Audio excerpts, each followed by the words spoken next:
오늘 설날절입니다. 됐습니까? 설날 며칠 전이었기 때문에 새해 복 많이 받으십시오. 목사님, 장로님 새해 복 많이 받으십시오. 새해 복 많이 받으세요.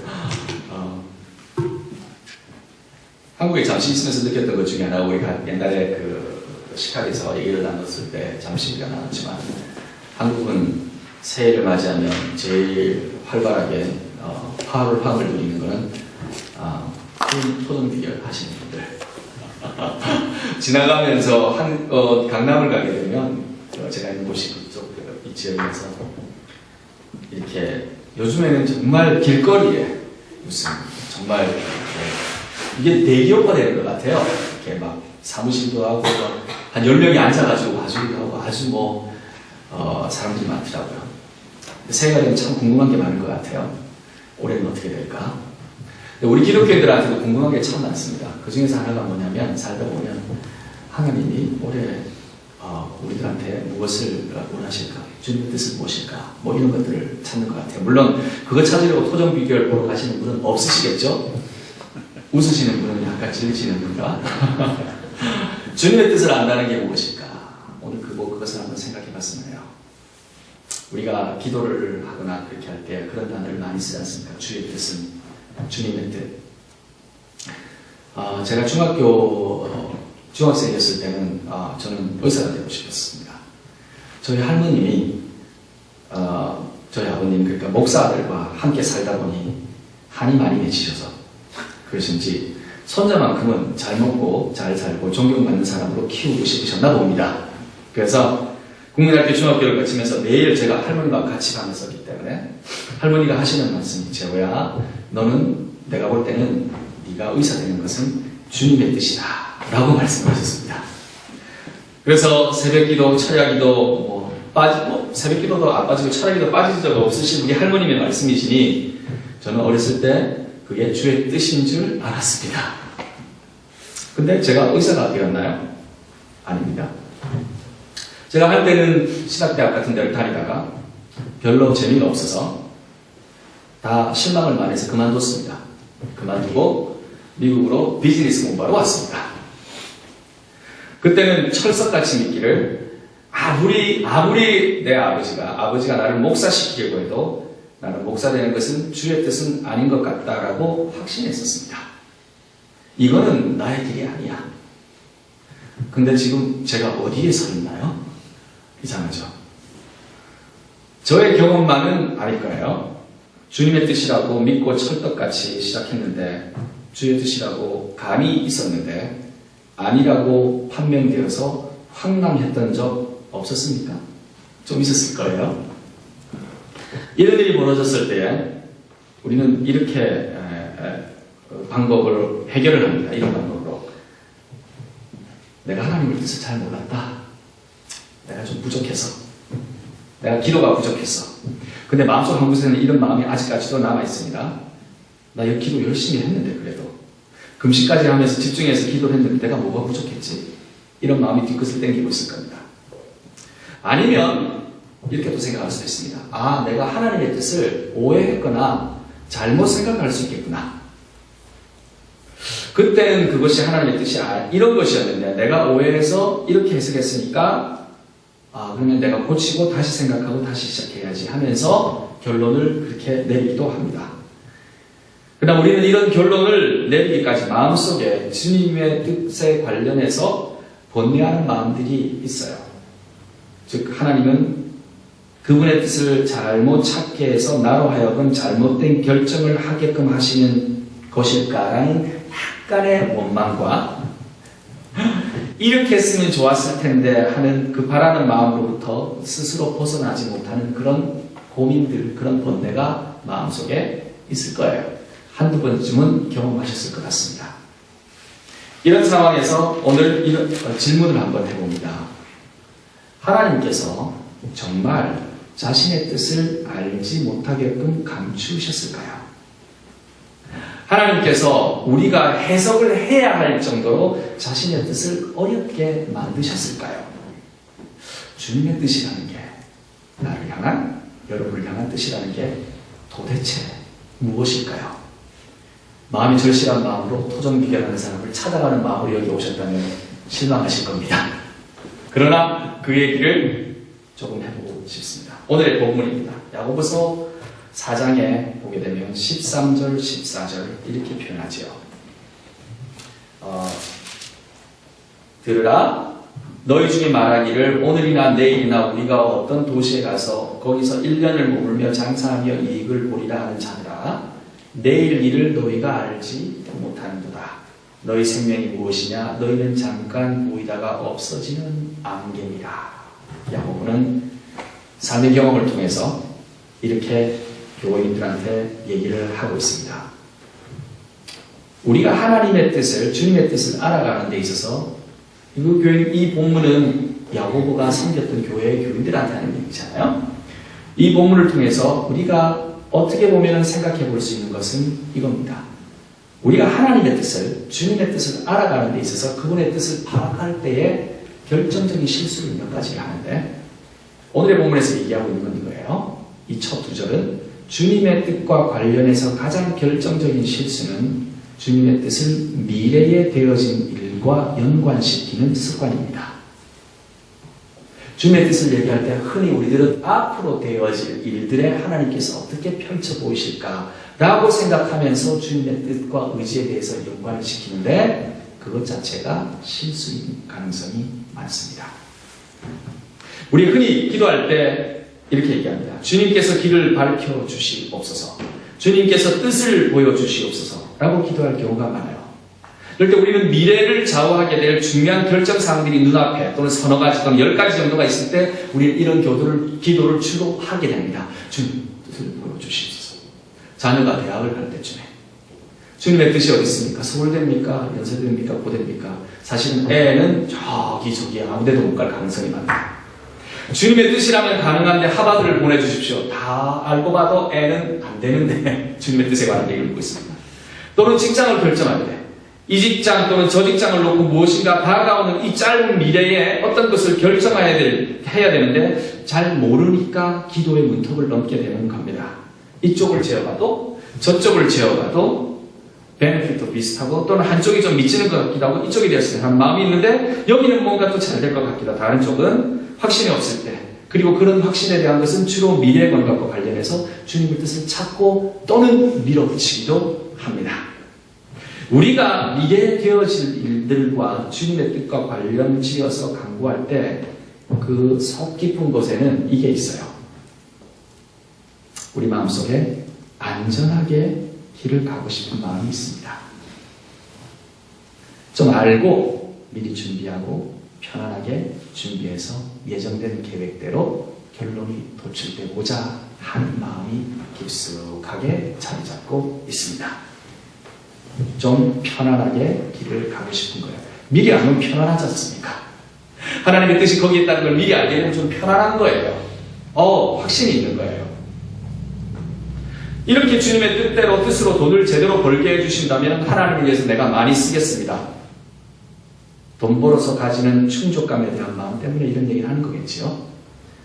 물론 저는 이런 기도도 하고 하나님의 기도 들어주고 제대로 쓰는 사람 별로 못 봤습니다만 어쨌든지 그렇게 갑니다. 그래서 본문은 이렇게 얘기하는 거예요. 너희 중에 말하기를 오늘이나 내일이나 우리가 어떤 도시에 가서 거기서 1년을 머물며 장사하며 이익을 보리라 하는 자들아, 교인들 중에 저쪽에 가서 장사를 하게 되면 하나님의 뜻 안에서 우리는 사업이 잘 될 것이라고 얘기한 사람이 있었던 겁니다. 그래서 야고보는 그렇게 얘기하는 거죠. 물론 결론은 무슨 얘기하느냐는 거겠죠.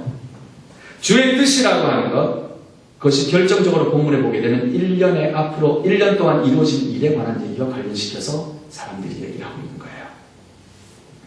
미래와 연관되어 있는 것을 보고 야고보는 뭐라고 얘기하는 거냐면요, 허탄한 자랑을 하지 마라 라고 얘기합니다. 오늘의 본문이 그렇죠. 너희가 도리어 말하기를 15절입니다. 주의 뜻이면 우리가 살기도 하고 이것이나 저것이라 하리라 할 것이거늘 이제 너희가 허탄한 자랑을 하니, 이렇게 표현되어 있죠. 미래에 관해서 알고 싶어하고 주님의 뜻을 알고 싶어하고 그렇게 이걸 하겠다 자랑하고 주님의 뜻에 이거 이루어질 거라 라고 세게하는 사람들을 향해서 야고보는 아주 신나게 깨부숩니다. 허탈한 자랑하지 마라. 우리 식으로 표현하면 쓸데없는 짓 하지 마라.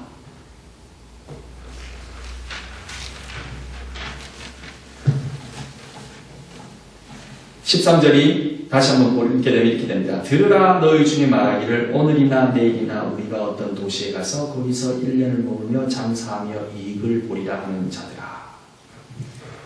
두 번째로 주의 뜻을 생각하게 될 때에 사도 바울이 이 본문을 통해서 지적하고 있는 것은 그거예요. 주의 뜻을 생각할 때 실수하는 것은 주의 뜻을 늘 성공과 관련시키고 있는 것은 정말 큰 문제다 라고 얘기하고 있습니다. 주님의 뜻이라는 그 옵션, 주님의 뜻이라는 것이 그 옵션에서 실패는 주님의 뜻이 아니라고, 고통은 주님의 뜻이 아니라고 제껴놓고 잘 되는 것에 포커스를 맞추는 것은 실수다 라고 사도 바울은 얘기하는 겁니다. 만사 형통이 주님의 뜻으로, 주님의 뜻은 나의 사업과 가정의 만사 형통으로 나타나야 한다는 것을로 생각하고 주님의 뜻을 이해한다는 것은 실수라는 겁니다. 거기서 1년을 유하며 장사하며 일을 보리라. 이 말은 거기 가서 맥머니 하는 것이나 또는 돈을 버는 것이나 사업에 성공하는 것을 영어 본문을 얘기하는 것이에요. 그것은 이들이 본다는 거죠. 교인들이 이렇게 자기들이 예상을 한다는 거죠. 근데 사실 이 생각과 사고가 예수를 믿을 때 얼마나 많은 장애로 나타나는지 여러분 잘 아시지 않습니까?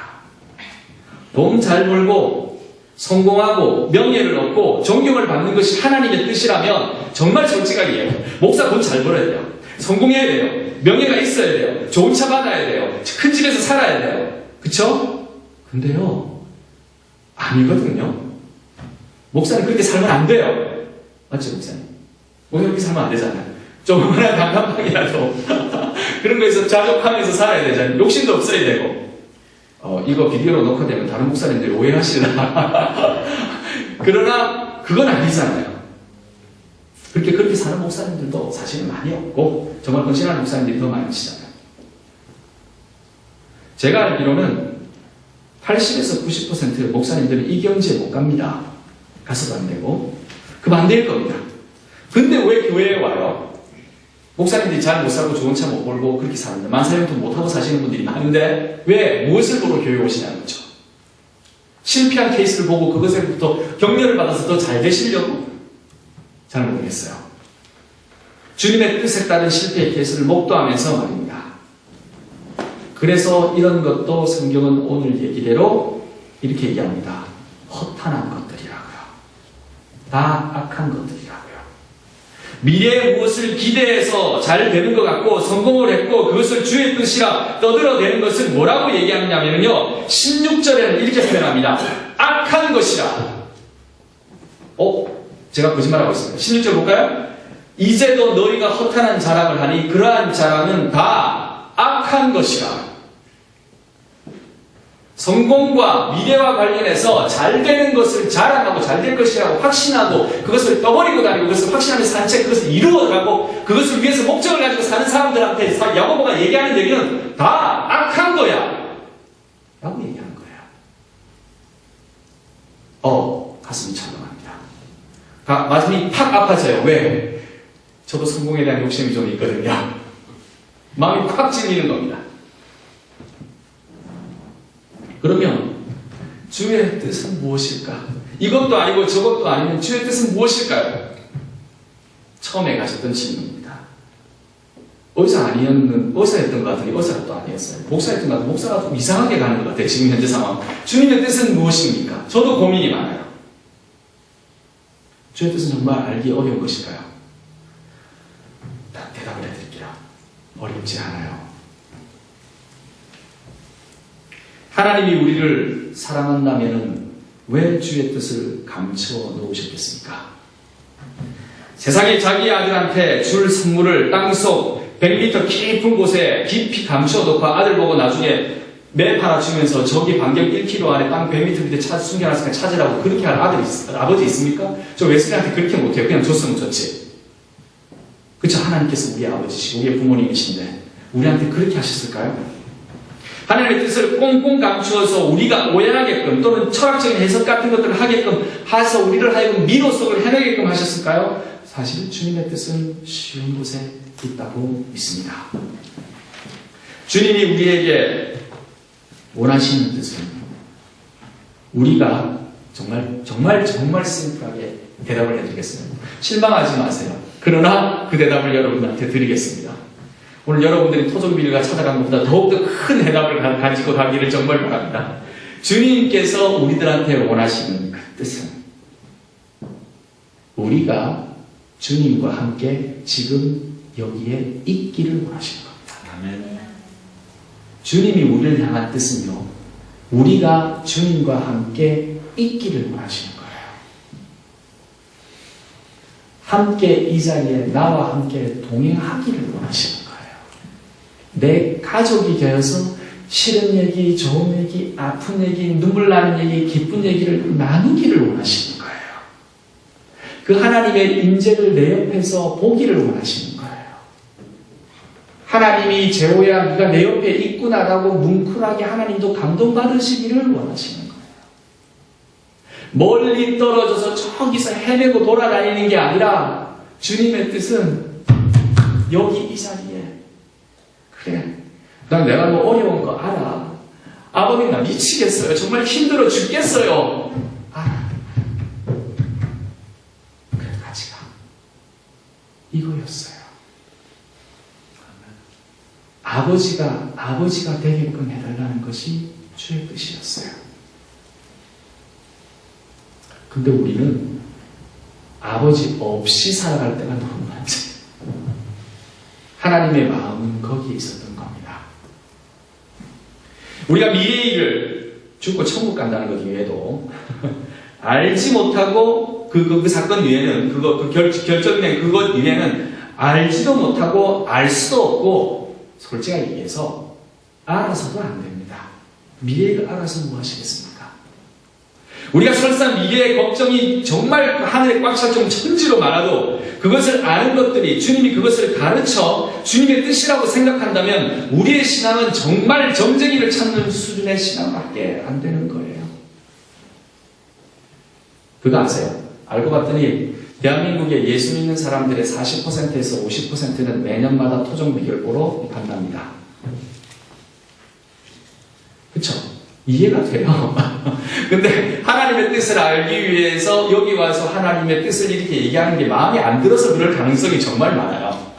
그렇죠? 듣고 싶은 얘기를 더 듣고 싶어서. 성경은 그래서 미래를 위해 근심하지 말라고 얘기합니다. 마태복음 6장 25절은 이렇게 표현하죠. 무엇을 입을까? 무엇을 마실까? 몸을 위하여 무엇을 입을까? 염려하지 말라. 예수님의 말씀이세요. 예수님도 옷 한 벌 가지고 평생 사셨을 것 같아요. 그렇게 말씀하십니다.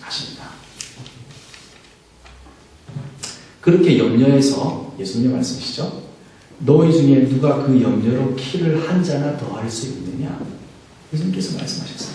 쓸데없이 미래에 대한 얘기를 걱정을 하지 말고 알려고 하지 마라. 내일을 위하여 염려하지 말라. 내일 일은 내일 염려할 것이요. 오늘 주어진 이 하루가 하나님의 선물임을 알고 열심히 최선을 다해서 하나님과 동행하는 거죠. 사실 우리가 결정하는 일들, 미래를 위해서 결정하는 일들, 우리가 최선을 다해서 결정했다 손치더라도 그 결정 자체가 우리에게 확신을 주지 않기도 합니다. 그러나 하나님이 함께 하신다는 그 약속, 우리가 무엇을 하더라도 무슨 결정을 내리더라도 하나님이 함께 하신다는 그 약속 때문에 우리에게 확신이 되는 겁니다. 5장 11절에는 이렇게 표현합니다. 야고보서에 보라, 인내하는 자를 우리가 복되다 하니 너희가 욥의 인내를 들었고 주께서 주신 결말을 보았거니와 주는 가장 자비하시고 긍휼히 여기시는 이시니라. 욥의 사건과 욥의 일을 대하면서 하나님은 그 결과를 미리 알고 계셨었어요. 그렇죠? 우리들의 삶도 하나님께서 결과를 알고 계신 겁니다. 모든 것을 아시는 하나님과 같이 있는 거죠. 그러므로 모든 것을 아시는 하나님과 알고 모든 것을 알고 준비하시고 예배하시고 끌어가시는 그 하나님, 그 존재와 함께 한다는 그것 안에서 그 약속 안에서 평안과 확신을 가지고 살으라는 거예요. 지금의 어려움과 지금의 불확실함과 지금의 알지 못하는 때문에 흔들리고 좌지우지 가는 것을 충분히 이해함에도 불구하고 그 헛된 것을 미리 알아서 조금 편하게 가겠다고 하는 그 욕심마저도 버리고 오히려 매 순간마다 그리스도와 동행하며 하나님 아버지의 존재를 여기서 느끼고 저기서 느끼고 가는 골목마다 하나님의 그 은혜를 경험하면서 살아가라는 겁니다. 아하, 그거였네. 이렇게 쉬울 수가. 근데 야고보서는 이렇게 얘기합니다. 이렇게 살아가는 것 자체가 미래를 몰라서 또는 미래를 알지 못해서 확신이 없어서 힘든 것보다도 오히려 알아봤자 소용없는 이유는 그리스도인들한테는 오늘의 일이 괴로움이 될 수 있다라고 말씀하십니다. 5장 8절입니다. 이렇게 표현하지요. 야고보는 너희도 길이 참고 마음을 굳건하게 하라. 주의 강림이 가까우니라. 11절 같은 경우는 이렇게 표현합니다. 보라, 인내하는 자들을 우리가 복되다 하나니 너희가 욥의 인내를 들었고 주께서 하신 변화를 보았거니와 이제 주는 가장 자비하시고 긍휼히 여기시는 이니라. 이 본문에 야고보는 교인들을 향해서 이렇게 얘기합니다. 니네들은 고난을 당할 것이다. 그렇지 않은 얘기입니다. 욥이 당한 고난처럼 니네들은 고난을 당할 것이다. 인내할 수밖에 없는 상황 속에 너희들은 있을 것이다. 그 인내함도 감사함으로 받고 나가야 함을 야고보는 얘기하는 거예요. 괴로움이 우리가 벗겨내야 할 짐이 아니라 이 괴로움을 예수 그리스도와 함께 지고 감을 기억하고 확신을 가지고 살아가라. 그리고 그 결말을 아시는 하나님을 의존하며 믿으며 뜻을 찾으며 그 뜻이 그 동행하는 가운데서 드러나고 구현되며 살아갈 수 있도록 하라라고 야고보는 간곡히 교인들한테 부탁하고 있습니다. 그러므로 우리가 구해야 하는 것은, 우리가 찾아야 하는 것은, 그 주님의 뜻은 그의 나라와 그를 위해 의를 구하는 것, 그분의 뜻과 그분과 함께 살기를 간구하는 것이 되어지는 거예요. 너무 쉬워요. 세상의 성공이나 실패가 우리를 하나님으로부터 갈라놓지 않기를 기도합니다. 우리에게 그 성공과 실패에 관련해서 주어지는 응답들이 하나님으로부터 그 응답의 결과에 따라서 하나님의 관계를 가깝게 하거나 멀게 하지 않기를 기도합니다. 기도의 응답이 우리에게 확신을 주는 것은 아니에요, 사실. 기도에 응답해 주시는 하나님이 계신다는 것이 우리에게 확신이 되는 겁니다. 우리가 원하는 답이 안 나올 수도 있습니다. 우리가 기대하는 결론이 도출되지도 않을 수도 있어요. 그러나 어떠한 결론이든지 어떠한 기도의 응답이든지 그 주시는 움직이시지 않는 그 존재 그 자체이신 하나님 때문에 우리가 확신도 살아가기를 정말 주님의 이름으로 기도합니다. 하나님과 함께 하십시오. 그것이 여러분을 향한 주님의 뜻임과 동시에 여러분의 기도의 제목이 되기를 주님의 이름으로 축원합니다. 아멘.